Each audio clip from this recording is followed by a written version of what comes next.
Package. দুষ্কৃতীদের কার্তুজ supply করছে licence প্রাপ্ত বন্দুকের দোকানের কর্মী, আবার বন্দুকও সাপ্লাই দিচ্ছে একই দোকানের আরেক কর্মী।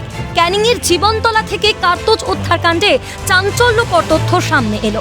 দুষ্কৃতীদের বেআইনিভাবে অস্ত্র সাপ্লাইয়ের অভিযোগে গ্রেফতার ডালহৌসির নামী লাইসেন্স প্রাপ্ত অস্ত্রের দোকানের আরও কর্মী শান্তনু সরকার।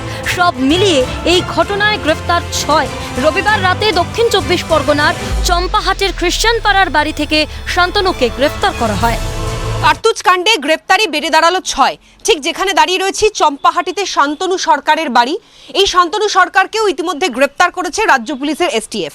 শান্তনু সরকার জয়ন্ত দত্তেরই সহকর্মী, অর্থাৎ জয়ন্ত যে দোকানে কাজ করত, অর্থাৎ মধ্য কলকাতার ওই অস্ত্র বিপণী সংস্থা, সেই দোকানেই দীর্ঘ বেশ কয়েক বছর ধরে এই শান্তনু তিনিও চাকরি করতেন। এবং এই শান্তনুর বিরুদ্ধে যেটা অভিযোগ, জয়ন্ত যেভাবে অর্ডিন্যান্স ফ্যাক্টরি থেকে কার্তুজ বেআইনিভাবে খোলা বাজারে বিক্রি করত, ঠিক তেমনি এই শান্তনুও বেআইনি বাজারে, খোলা বাজারে বেআইনিভাবে বিক্রি করত রাইফেল অর্থাৎ আগ্নেয়াস্ত্র।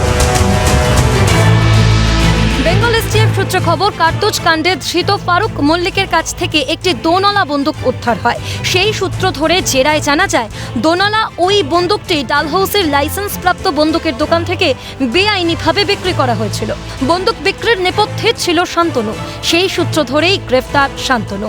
আর এতেই গোয়েন্দাদের কপালে চিন্তার ভাঁজ চওড়া হচ্ছে। বস্তুত ডালহৌসি ধর্মতলা চত্বরে লাইসেন্সপ্রাপ্ত অস্ত্রের একাধিক দোকান রয়েছে।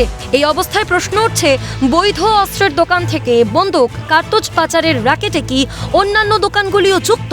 সোমবার ধৃত শান্তনুর চম্পাহাটির ঠিকানায় গিয়ে দেখা গেল তার পেল্লাই বাড়ি। এলাকা সূত্রে খবর, প্রথম দিকে চম্পাহাটিতে ভাড়া বাড়িতে থাকতো। বছর 4-5 আগে ভাড়া বাড়ির অদূরেই পেল্লাই দোতলা বাড়ি করেছে। বেঙ্গল এসটিএফ এর তদন্তে ইতিমধ্যেই সামনে এসেছে গত 5-6 বছর ধরে সক্রিয় এই অস্ত্র র্যাকেট। বন্দুকের দোকানের সামান্য কর্মীর পক্ষে কি এরকম পেল্লাই বাড়ি করা সম্ভব? বেআইনিভাবে অস্ত্র সরবরাহ করেই আর্থিকভাবে ফুলে ফেপে ওঠা শান্তনুর উড়িয়ে দিচ্ছেন না শান্তনুর প্রতিবেশীরা। বাড়িটা ও আগে ভাড়া থাকতো, ঠিকই এই পাশেই ভাড়া থাকতো। যেমন এই বাড়িটা বানালো, যেমন তো অনেকটা ঘরে অ্যাসবেস্টসের ঘরে ভাড়া থাকতো। তারপর থেকে হঠাৎ করে 3তলা বাড়ি একবারেই গজিয়ে দিল।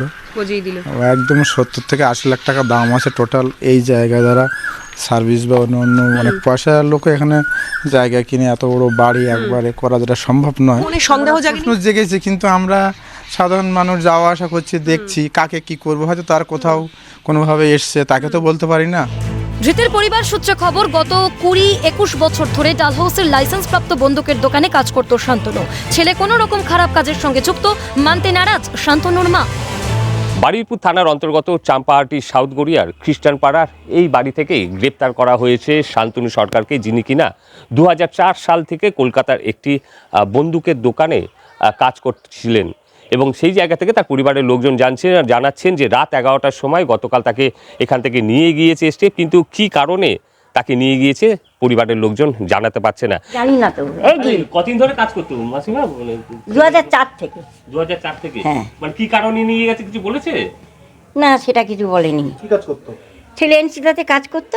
মানে কি কোন দোকান ওটা? এনসিদা বন্দুকের দোকান। ছেলে কি গুলি বিক্রি করতে বাইরে বন্দুক বিক্রি করতে? না না না না, ওসব কোনো খবর, ওসব ওর ভেতরে কোনো খবরই নেই বাবা। ও খুব ভালো ছেলে, ও একদম নিডি ম্যান যাকে বলে।